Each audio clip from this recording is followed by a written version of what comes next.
Hi friends, welcome to me Sama kitchen. ఈరోజు మన video start చేసే ముందుగా ఎవరైతే మన ఛానల్ని ఫస్ట్ టైం చూస్తున్నారో ప్లీజ్ సబ్స్క్రైబ్ చేసుకోండి. ఈ వీడియో కనుక మీకు నచ్చినట్లయితే ఒక లైక్ చేయండి. నిమ్మకాయ అనగానే అందరికి గుర్తొచ్చేది నిమ్మకాయ పులిహోర చిత్రాన్నం అండి. అందరికి కూడా చాలా చాలా ఇష్టంగా తింటారు. బ్యాచిలర్స్ కూడా ఈజీగా చేసుకొని లంచ్ బాక్స్లో తీసుకెళ్ళొచ్చు. దేవుడికి నైవేద్యంగా కూడా పెట్టొచ్చు.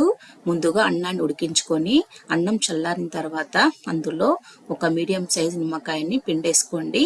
తర్వాత అన్నానికి సరిపడినంత సాల్ట్ వేసుకొని ఒకసారి బాగా కలపండి.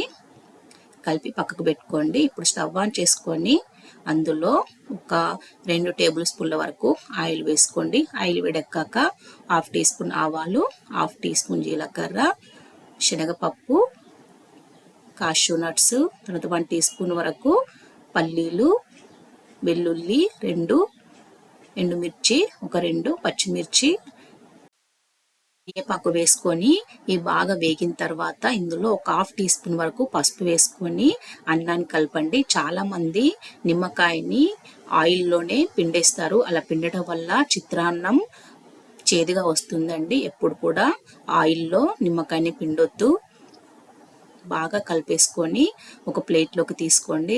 అంతే, ఎంతో టేస్టీగా ఉండే నిమ్మకాయ పులిహోర రెడీ అండి. దీన్ని మీరు నైవేద్యంగా పెట్టొచ్చు. పిల్లలైనా పెద్దలైనా ఎవరైనా కూడా లంచ్ బాక్స్లో తీసుకెళ్ళొచ్చు. నిమ్మకాయలో వైటమిన్ సి చాలా అధికంగా ఉంటుంది, యాంటీ ఆక్సిడెంట్స్ ఉంటాయి. కాబట్టి తరచుగా నిమ్మకాయని తీసుకుంటే మన స్కిన్ కూడా చాలా మంచిదండి.